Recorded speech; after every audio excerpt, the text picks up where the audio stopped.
Hello and welcome to the Richmond News's Canada Votes 2021 debate via Zoom. This is the second of our two debates. Last week, we hosted candidates running in the riding of Richmond Centre. The recording of that debate is currently on our website. I hope you check that out. Today, the focus is on Steveston-Richmond East. I am really happy to welcome 4 of the 5 candidates running in that riding. We hope this debate will give you, as a viewer, the opportunity to learn about the various party platforms and also to assess each of these individuals on their own merit. Moreover, it gives each of the candidates an opportunity to address issues unique to Richmond and explain how their party's platform will play out in this community. Just so you know what to expect over the next 40 minutes or so, here is our agenda. Candidates will introduce themselves, then our senior reporter, Maria Rantanen, will pose questions related to housing, the pandemic, and climate change. Each candidate will answer the questions, have an opportunity to rebut, concluding with a few minutes for final words. So with that, I will hand the meeting over to Maria. Hi. So this election, we have 5 candidates running for office in Steveston-Richmond East, 4 of whom are taking part today. All participating candidates will be given 30 seconds to introduce themselves, after which we'll go to questions prepared by the Richmond News. So we will start with Parm Baines, who is running for the Liberals. You have 30 seconds to introduce yourself.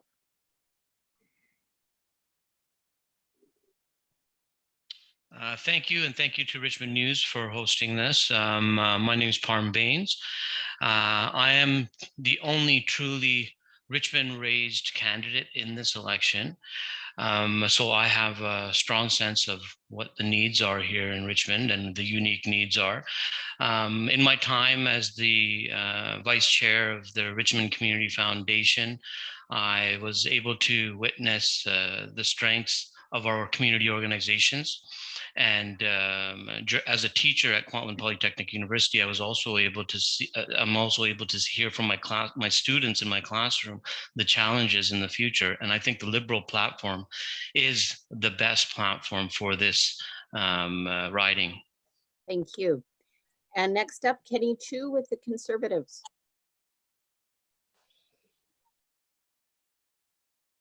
Thank you. Thank you, Richmond News, for organizing this. My name is Kenny Chu. Like many Richmondites, I was not born in Richmond, but I have called Richmond home for many decades. I'm also been your elected official since 2019, a mere 20 months ago. We are facing a country that are in deep distress and also levels of uncertainty that is, frankly, unhistorical. In that 30 seconds that I'm introducing myself, we are borrowing $25,000. And this is something that we have to recover from.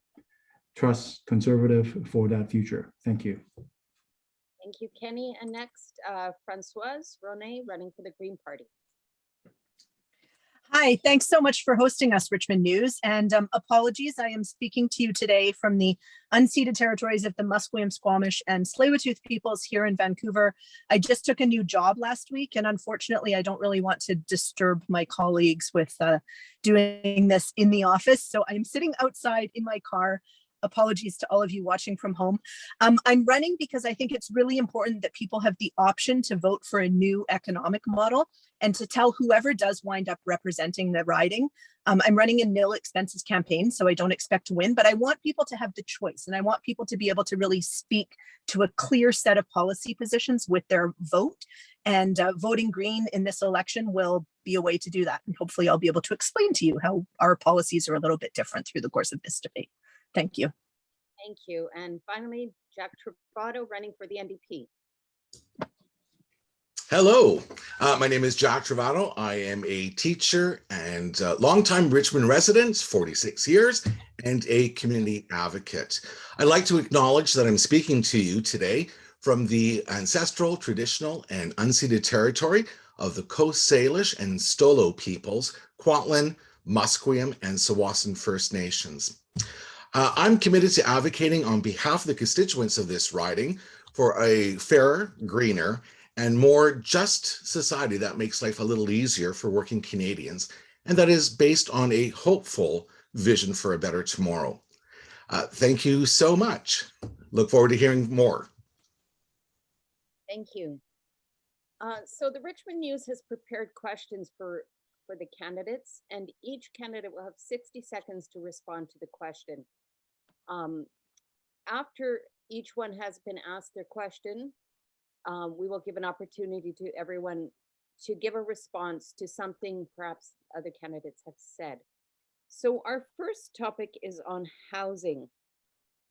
So over the past few decades, Richmond has seen unprecedented construction of new homes, and yet prices continue to climb, with the average home prices over $1 million. So our first question is to Parm Baines. So Parm, the Liberals have been in power for 6 years, but home prices and rents in Richmond have continued to escalate. So how can voters be confident that anything will get better if your party is re-elected? Go ahead, you have 60 seconds. Okay, well, I think first of all, we all understand that there's 3 levels of government in this country, and we have to all work together to find ways and solve this issue. So everything from zoning to creating new options. And if we look at our platform, that's exactly what we're doing, is creating many, many more options, and working with all of the parties that have to come together to ensure that we have housing. That means bank systems, the new rent-to-own program that we're going to implement, and ultimately increasing the supply by creating those missing middle options, changing industrial spaces or office spaces into housing. All of that it's all in a very comprehensive, aggressive plan that we're putting forward now. There's a ban on foreign investment in housing as well, which should allow for local investment to take place and give local families, young professionals, and working professionals a better opportunity with all of the programs that we're introducing. Okay, thank you. Our next question is for Kenny.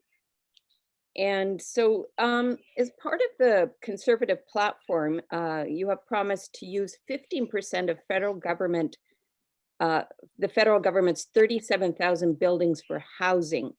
So I'm wondering, are the Conservatives planning on cutting services to make room for that housing? And are there such plans for any buildings in Richmond? Thank you, Maria. What we have identified is a significant imbalance of supply and demand. So to address the problem, we have to do that. So the first thing we're going to do is to make sure that foreign investors, we welcome them in the rental housing. We're going to bar them from, putting their money into the residential housing, jacking up the prices that way. By doing that, we're going to increase the supply of rental and also reduce the competition into residentials. There are other suggestions that we have, like what you suggested. The federal government, it's the largest land owners in Canada. So by releasing 15%, many of them are surplus land. And in Richmond, yes, we do have federal surplus land. For example, the Department of National Defense has a service depot in the middle of just right next to Garden City land. That, for example, there's no reason why we cannot work with the provincial and the municipal government to talk about that. And then also we have to provide the infrastructure necessary, mass transit railways, for people to access those areas after they're developed. Thank you. Okay, thank you. And Jack, the NDP platform includes 20% foreign buyers tax on homes, but will this not just become part of cost of doing business like empty homes in BC?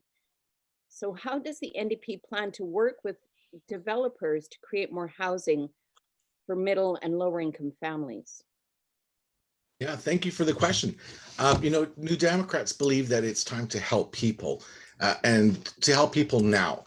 We have a very ambitious plan that will make a difference in our community and across the country, because, finding a good home an affordable place to live should not be like winning the lottery. So it's time to relieve that stress and that worry that people feel by choosing to make it easier to rent a home. So one of the things that we have put forward is the creation of 500,000 affordable units over the next 10 years, with half of that done in the next 5 years, with the right mix of effective measures that will work in partnership with province and with the municipality and build capacity for social, community, and affordable housing providers.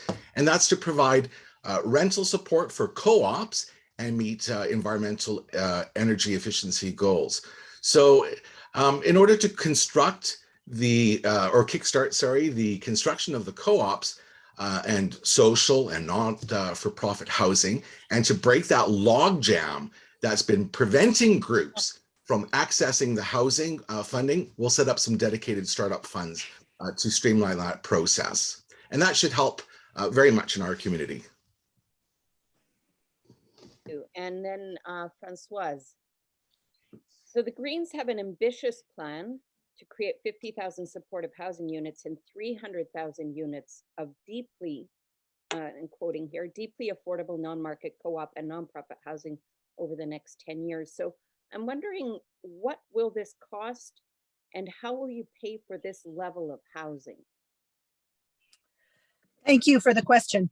I think that when it comes down to costing government programs, we really have to ask ourselves, what are the priorities? And if you talk to the average voters, everybody agrees that housing, healthcare, protecting the environment, these are all sort of core things that the government needs to be doing. But when you look at government expenses, we're actually wasting a lot of money on, for example, fossil fuel subsidies, allowing overseas tax havens. So there is a lot of money that can sort of be channeled out of different current programs to pay for housing. But also, so it's a question of priorities. But also in the 90s, when the government stopped investing in social housing, they did it because they had this idea that, you know, balancing the books was more important. We've had this austerity message for the last few decades. And unfortunately, what just downloaded the costs onto municipal governments who actually have the least ability to raise funds. If you think about where tax dollars go, at the municipal level, there's only about 10% of our taxes go to that level. So we really need to have all levels working together to solve this problem. As everybody has mentioned, it's a question of supply, it's a question of foreign investment. The Greens want to declare a national emergency. So to say that the housing and affordability is a national crisis. We're going to create, and we have lots of other things in our plan. Thank you. Thank you. We tried a bell, but it didn't work. So. Yeah, sorry, I'm on my phone. So now we're going to give each of the candidates a chance to respond to something they've heard. Parm Baines, you can start. You have 45 seconds to respond to your opponents. Go ahead.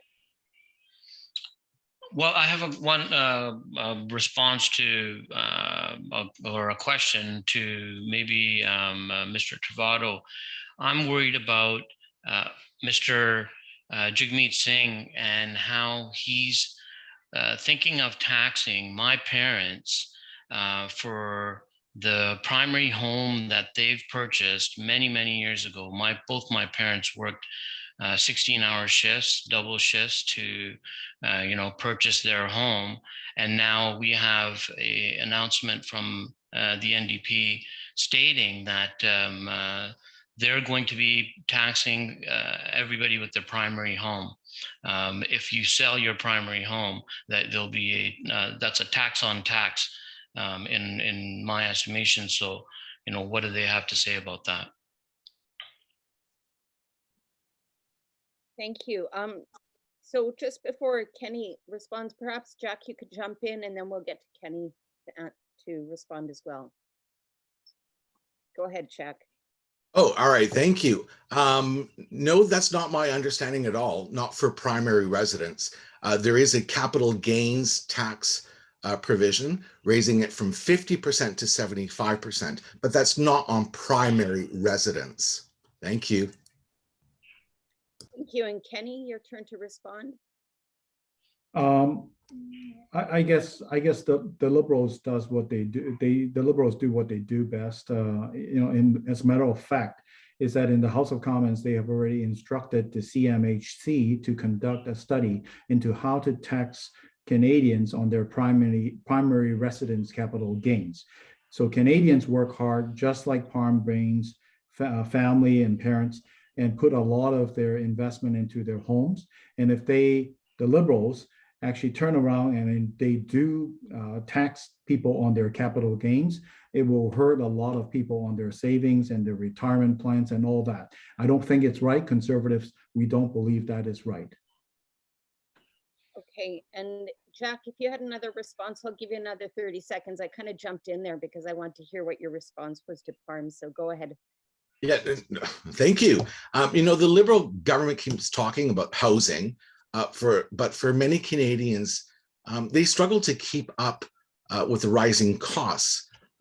So under Justin Trudeau, the housing market, the income ratio has gone up by quite a large margin. Only a third of Canadians can afford to buy a home of any type. And also under Justin Trudeau, the price of homes has increased by 55%.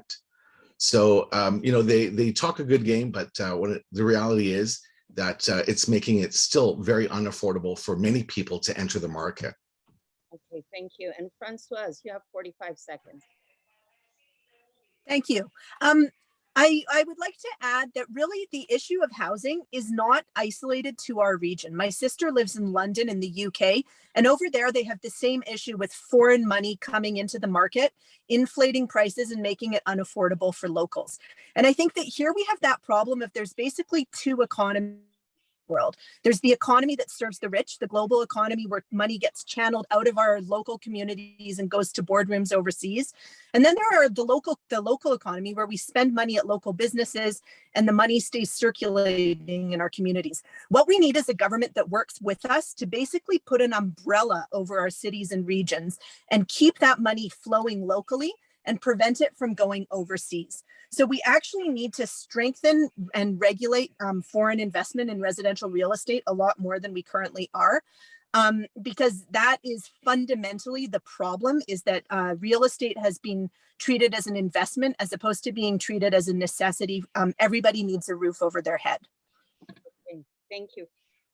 Thank you all for that. And we're going to move on to our second topic, which is just COVID-19, something we've all been struggling with for the past year and a half. My first question is going to be to Kenny. So the Conservative leader, Erin O'Toole, has refused to say whether all Conservative candidates are vaccinated. And furthermore, this weekend, he told the CBC that he doesn't support mandatory vaccines. So our question is, are Conservatives allowing anti-vaxxers to derail a unified pro-vaccine message? Before I start answering that, how much time do I have? I just want to make sure. 60 seconds to respond to the question. Thank you. Okay, thank you, Maria. Conservative, we believe in vaccines, we believe in science, we believe the data. The vaccine is our only effective tool to stop the spread of COVID-19 and therefore provide Canada a chance to recover. We encourage and implore on every Canadian who is able to actually get vaccinated. A Conservative government, on the other hand, though, we also believe that Canadians have the right to make their own health choices, and a Conservative government will require unvaccinated Canadian passengers to present a recent negative test results. So between the rights of people, between vaccination, we will continue to educate and communicate with people, but we will not be dragging people to vaccination clinic, and we will not be able to harm Canadians' choice for their own health. And that's what the Conservative believe. We believe that we need to continue to elevate the rate of vaccination in Canada. Conservative Erin O'Toole has committed that we will get to the 90% that we have needed in our country to have a herd immunity. Okay, thank you. And our next question is to Parm. So the Liberal government has promised 78 billion in new spending over the next 5 years, with many COVID-19 initiatives and plans for post-pandemic recovery. So our question is, with so many businesses, especially small and medium-sized businesses hit hard by the pandemic already, are we risking economic recovery by taking on so much debt?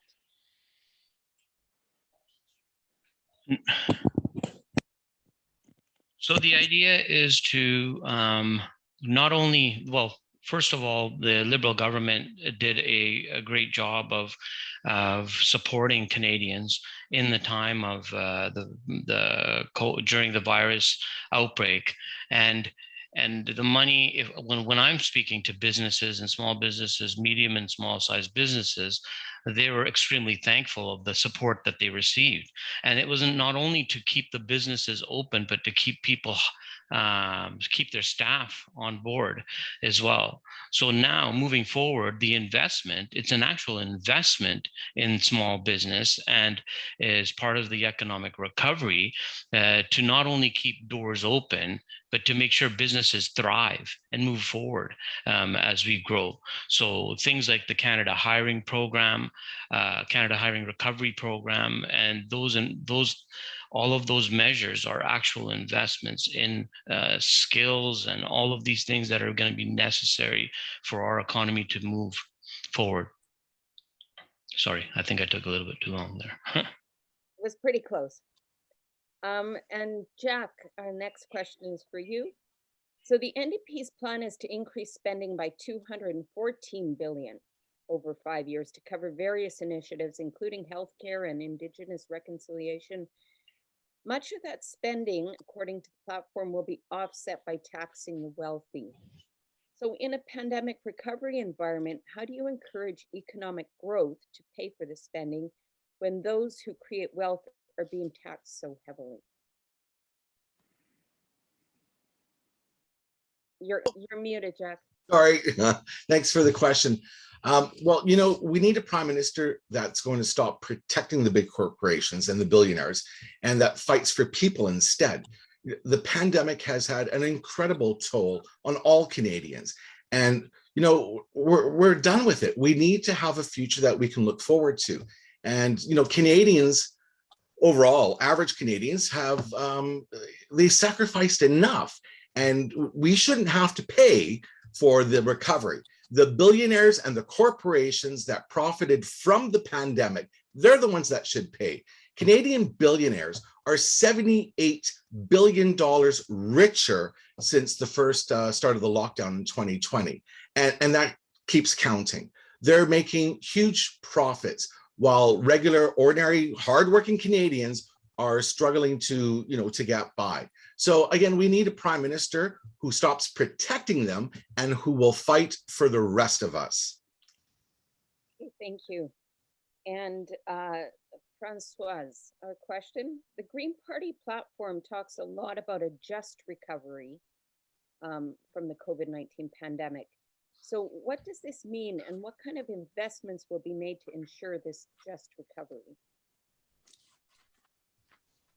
Thank you for the question. So basically, a just recovery is the idea that people who maybe have jobs that are going to be lost due to the transition away from fossil fuels, we need to make sure that there are jobs available for them in order for them to move easily into the economy of the future. Now, a lot of people who currently work in fossil fuels, for example, pipe fitters, welders, electricians, they have transferable skills that could be used in any sector. So whether we're generating our energy through hydroelectricity, geothermal, their skills will be required. So one of the aspects of the just transition is that we're going to pay for retraining. But I wanted to come back to the COVID-19 recovery for just a second, or to COVID-19 in general. One thing I wanted to say is that when people talk about being anti-vaxxers and stuff, I don't understand how fiscal conservatives could be opposed to public health measures, because public health measures are designed to minimize the number of people. Average COVID-19 patient in hospital is $23,111, whereas the average heart attack, for example, costs us only $7,400. So even just from that perspective alone, COVID-19 patients cost our healthcare system a heck of a lot more than the average ICU admission. So I really don't understand people who are arguing against public health measures and also claiming to be fiscal conservatives. Thank you, Francoise. And so now we're going to give each of you a chance to respond to something you've heard. We'll start with Kenny. You have 45 seconds to respond.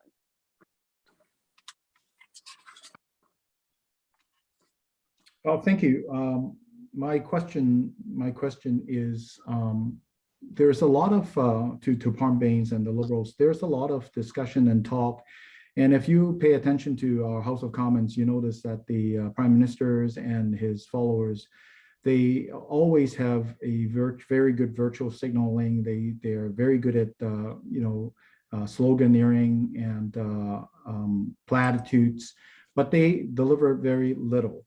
On climate change, on housing, on our medical, the healthcare investments, on infrastructure investment. So how do we believe that the Liberal government will actually deliver what they promise in this plan? Take housing as an example, or childcare as an example. People who first heard about this plan that they are now in their 20s, and they have their kids themselves now. And therefore, we believe, Canadians believe, that the Liberals Party suffer an integrity deficit that is quite significant, and they need to address this. And Canadians will believe that Conservative will deliver what we promise. Thank you. Sorry. And Parm Baines, it is your turn to respond, so you have 45 seconds. Go ahead.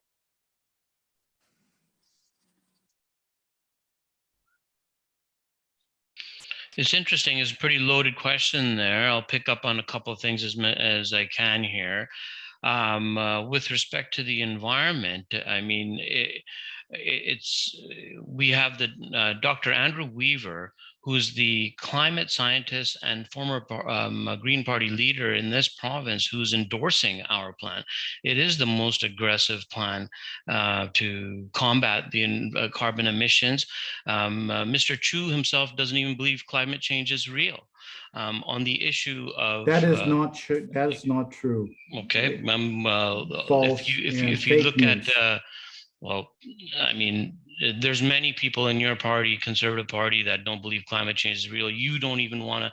You think we shouldn't have a carbon tax. We've had multiple elections on that, and the Canadians feel that it's important, and you still continue to talk against the carbon tax. And if you look at the daycare, BC has already agreed. They're the first province to agree and sign on with on our $10 a day daycare program. And yeah, so I won't be able to answer all of those things that you highlighted in there. There's only limited time, but I'd love to add more. Thank you. Kenny, I'll give you 10 seconds. Well, I mean, there's so much falsehood in his statement there. Since Conservative, since 2008 in our convention, we already have climate change policy in place. The part that I have the biggest problem is that there's so much inconsistency, and don't just listen to Conservative, listen to the Greens, listen to the NDPs. Then we'll see that they only talk about listening to the Greens, but they are not. The Greens are agreeing with us, so we are listening to the Greens. We're listening to Dr. Andrew Weaver. It's not cheap talk. He's the one who's speaking publicly. It's not me. I'm not a climate scientist. He is. Can we let Jack gets 45 seconds? Thank you. Who, me? Yes, 45 seconds. All right. Part of this is to Mr. Baines. Speaking about the COVID recovery, the Liberal Party and Justin Trudeau had to be dragged kicking and screaming to get those COVID recoveries into place. And it was Jagmeet. It was Jagmeet and the NDP that fought for average Canadians and got more help for millions of Canadians in the pandemic. The 75% wage subsidy, that was an NDP thing. Initially, the Liberals said 10%.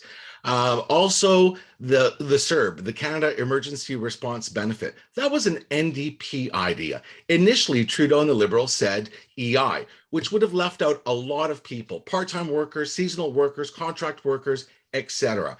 Then Mr. Trudeau and the Liberals agreed to the CERB of $1,000, and it was Jagmeet that got it doubled to $2,000. Trudeau and the Liberals said, okay, for 16 weeks, we had it extended to 24 weeks.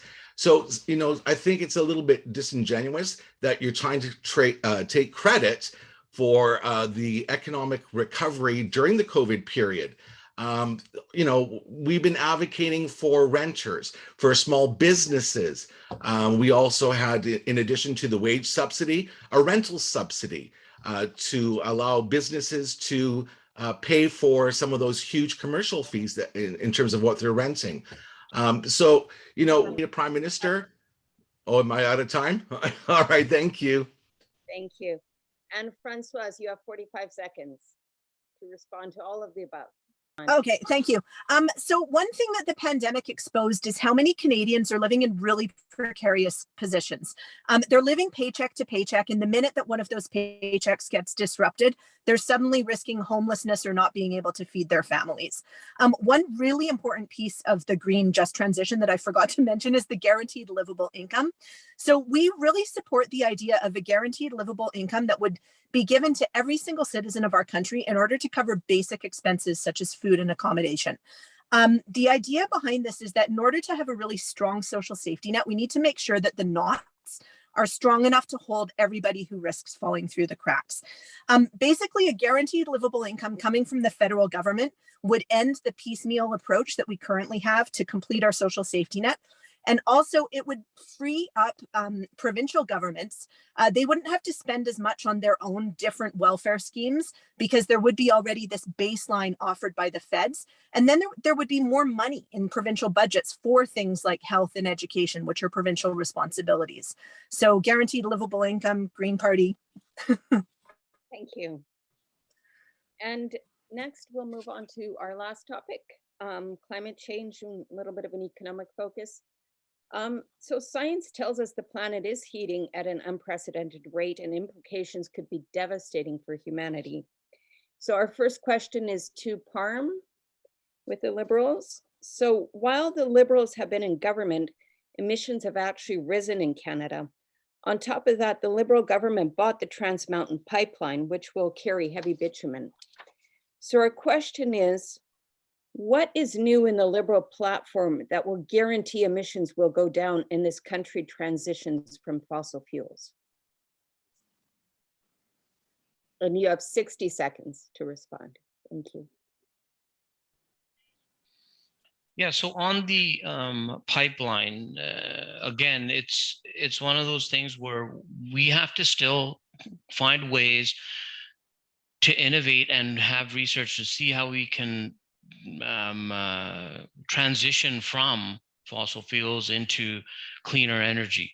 Okay, so a lot of that will help us pay for some of that research and development until we can figure out, getting away from petroleum products, what we need to do. We've strengthened, we've included 64 new measures and supported an initial 15 billion in investments to help build these new measures. So like I mentioned before, our climate plan is the most aggressive. It's the targets that we're setting forth are extremely ambitious, but we've done more with the low emission vehicles, all of that, transit programs, and investments in rapid transit. So all of this has been endorsed by a climate scientist who thinks our plan is the best out of all of the other parties. And that's I'll let him speak for that. And being I'm not the climate scientist, he is. So Dr. Weaver has okay. Awesome. And our next question is for Jack. So the NDP, as part of its climate platform, has a plan to create 1 million new jobs while moving to a low carbon future. So in fact, YVR is the largest employer in Richmond, and for many Richmondites who work in logistics to move goods and services, and they all depend or largely depend on fossil fuels still. So our question is, how will the NDP create this low carbon future without jeopardizing the good paying jobs Richmondites have in these industries? Go ahead, Jack, you have 60 seconds. Well, we need to fight the climate crisis like we want to win it. And, you know, the climate crisis is putting everything that we value at risk. So, you know, we do have a plan to fight the climate crisis and win. And that is by eliminating fossil fuel subsidies once and for all. So, you know, the Liberals talk a good game, you know, but they let their decision recently was to let big polluters off the hook. And, you know, we are committed to cutting emissions by more than half to meet the 1.5 degree target that scientists say is necessary to prevent climate catastrophe. Yeah, we are going to create hundreds of thousands of really good paying jobs by investing in clean energy and energy efficient homes, electric transit, and zero emission vehicles. We're also committing to retrofitting many homes across Canada to make it more energy efficiency. So, you know, we also want to have a climate bank that will invest in fighting the climate emergency instead of infrastructure bank, which only claims to enrich wealthy investors. Thank you. And our next question is for Kenny. So the Conservatives have significantly lower emission targets than the other three parties to mitigate climate change. Moreover, here in Richmond or close to Richmond, it was the Conservative government under Stephen Harper that dismantled the Fraser River Estuary Management Program known as FREMP that oversaw shoreline development in and near Richmond. So our question is, how can a Conservative government justify that and claim to be fighting climate change? Go ahead, you have 60 seconds. Maria, making promises and making ambitious promises does not mean that you actually have effective climate policies. As we have seen, the government that Parm Baines used to be the spin doctor for had taxed us carbon tax in this province, and yet we have seen that the carbon emission in this province just keep on climbing. Carbon tax is a tax policy. It allows the governments to have more of the money grabs that they want, but it's not going to do the environment much help. Conservatives, we have a serious plan to combat climate change that allows us to meet our targets and achievable realistic targets and reduce emissions by 2030, all the while repealing Justin Trudeau's carbon tax because it doesn't do the environment much help. The independent analysis conducted by Navia's research was found that what our plan is would effectively achieve the same emission reductions as government's current plan in 2030, while resulting in a boost to our jobs and the economy. Canada alone only account for less than 2% of the carbon emission. We must work with the world. We must work with the Chinas, the Indias, and the up-and-comers in order to reduce climate change effect in the world. Thank you, Kenny. And Francoise, so this was alluded to a couple times already, but former BC Green Party leader and climate scientist Andrew Weaver has come out in support of the Liberal Party's plan to tackle climate change. In fact, he claims the federal Greens do not have a climate plan, according to Canadian press. So what credibility does the Green Party have for combating climate change and other issues like creating a green economy when a former provincial leader endorses its rival party's platform?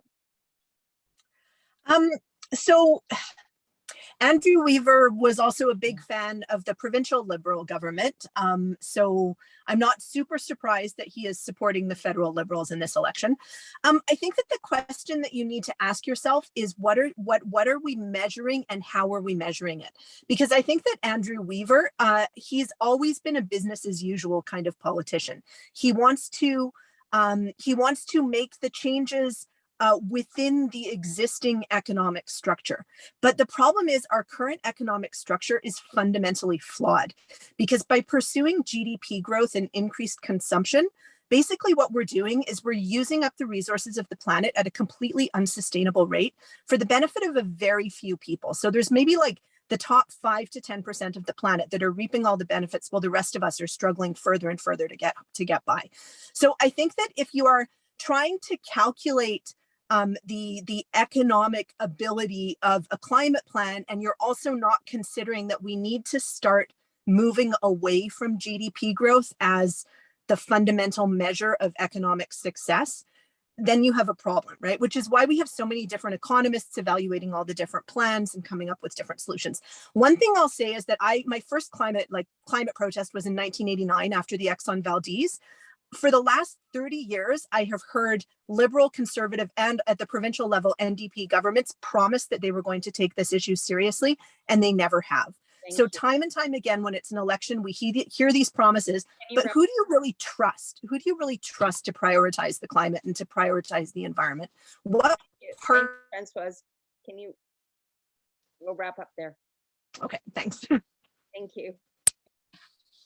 And so we'll give you all 45 seconds to respond here again. And we'll start going in the same order. Parm, you can go ahead 45 seconds.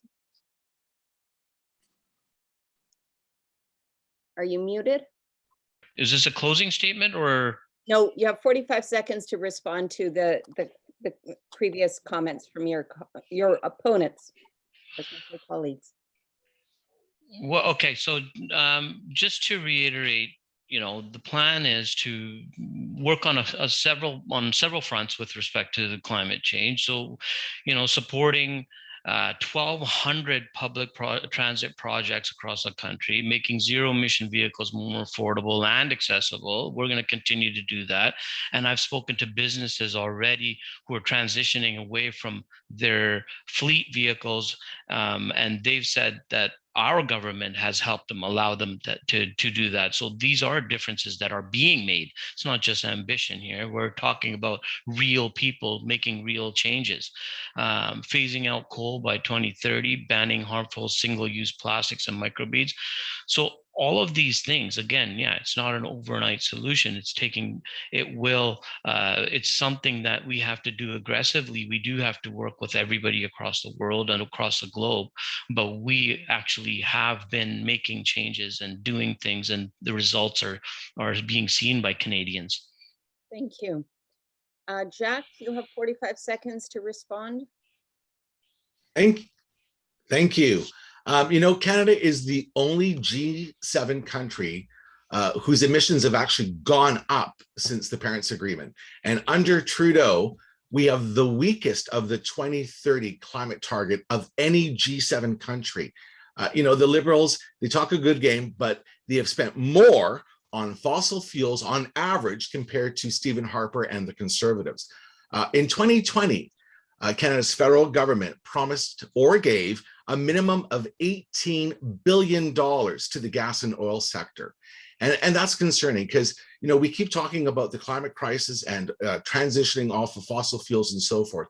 What we need to be talking about is how we can make Canada a world leader in renewable energy and clean tech, which, by the way, is estimated to be a $5 trillion industry by 2030. So again, Canada needs to be working against this and start working with the world. We have to do something, and it's disingenuous that the Liberals are now claiming to be the climate leaders. Thank you. Thank you. And Kenny, you have 45 seconds. Well, thank you, Maria. Jack and there's a lot of disagreement between his party and I, but on this particular one, I have to agree with him wholeheartedly. Not only that, the Liberals, they don't have the track record to show Canadians, like I said. They've been promising a lot. They've been giving a lot of right terms and virtual signaling, but as a matter of fact, they've been in power for 6 years. And of that 6 years, 4 years are majority government, and they haven't done it. They are proposing, rehearsing, recycling many of their ideas, so-called, again. It's time to actually give it a try. Conservative are pragmatic.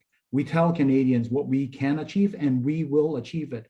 And on the other hand, also, we recognize that there are prices to pay. We want to do it in a way that we won't be hurting our families, our Canadians, and our economy. Thank you. Thank you. And Francoise, you have 45 seconds. Go ahead.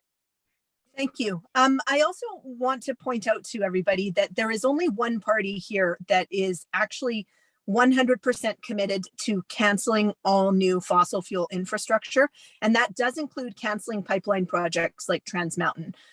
We heard Jagmeet Singh in the leaders debate last week. He said he was opposed to Trans Mountain, but he would not come out publicly and say that he's willing to cancel it. The Greens absolutely will cancel it. It doesn't make sense for us to be building new fossil fuel infrastructure when we know that this is a twilight industry. If I said that we were going to build a bridge that was only going to last 15 years, people would think it was a ridiculous waste of public funds. And that's basically how I feel about fossil fuel infrastructure. So that means no fracking, end all fossil fuel subsidies, cancel all new pipeline projects, cancel oil exploration. If we're serious about transitioning to a new economy, we need to stop now. Thank you. And that was wonderful, all your answers and a little bit of debate we got in there. Now we're going to give you a chance, each of you, to wrap up. We're doing 30 seconds and we'll go in opposite order of when we started. So Jack, you have 30 seconds to wrap up. Oh, yeah, thank you so much. You know, these really are challenging times for a lot of people, and many Canadians are struggling. We're anxious about our jobs, taking care of our families, and the health of those that we love. So, you know, at the same time, the ultra rich are making record profits off of Canadians, and, you know, they're doing just fine. But we need a government that's going to look after working Canadians and be able to deliver. You know, New Democrats have proven over the last 18 months that when you elect us to Ottawa, we get things done. So, and we'll keep delivering for people and delivering results. So if you want better healthcare, affordable housing, childcare, taking the profit out of long-term care, climate, reconciliation, it is the NDP that will deliver. Thank you so much for your time and for inviting me this afternoon. Thank you. And Francoise, you have 30 seconds to wrap up. Thank you very much. As the Green Party candidate in Steveston-Richmond East, I want to tell you that voting for me in this election is going to send a very clear message to whoever does wind up winning the riding, that you prioritize the environment, you prioritize ending all fossil fuel subsidies and ending fossil fuel infrastructure now, and you prioritize a guaranteed livable income. Basically, a vote for me is a vote for a very clear set of policy priorities so that no matter which of these three gentlemen does wind up representing you in Ottawa, they're going there with the knowledge that 10%, 15%, 17% of people in Richmond East wanted to support these particular policies. So vote for me, make sure that your voice is heard clearly so that whoever does represent you knows what your concerns are. Thank you. Thank you. And Kenny, you have 30 seconds to wrap up. Thank you. In the short time that we have, 30 seconds, as I said, Canada has already overspent $25,000 that we have to borrow every 30 seconds. And on a daily basis, it's $424 million a day. And we have to, in the post-pandemic Canada that we're in, we have to make sure that we are not transferring the burden of our situations to our next generation. It is not fair. Only Conservatives are thinking about how do we recover? How do we balance all these needs for the underprivileged, for environment, and how to restart our economy? Only Conservatives are providing a comprehensive plan that we offer to Canadians. On September 20th, I encourage you to consider the plan and vote for Kenny Chiu in Steveston-Richmond East. Thank you. And Parm, you have 30 seconds as well to wrap up. Thank you again, and thank you for organizing this. Voting for Parm Bains means that it will be a continuation of a strong voice and support from a government that supported us throughout this tough time, the difficult time that we did see, and somebody who's truly local from Richmond and seen the challenges that Richmond faces. And I will focus on things that I've talked a lot about is the affordable homes for the future generations. I'm a young father. I see students in my classroom, and all of the issues that we're bringing forward and the solutions that we're bringing forward, I'll be able to bring them to Ottawa with a strong local voice. So vote for Parm Bains in the next election for Steveston-Richmond East. Thank you all for taking part in today's All Candidates Forum for Steveston-Richmond East. I'm Maria Rantanen. Eve Edmonds, editor of the Richmond News, has the last word. Thank you, Maria. That was great. I really appreciate that. I really want to thank you, Maria, but also thank the candidates for participating in this debate. And participating in this debate in particular, but also just for putting themselves out there as candidates. It's no small job, and it's critical to keeping our democratic process vibrant.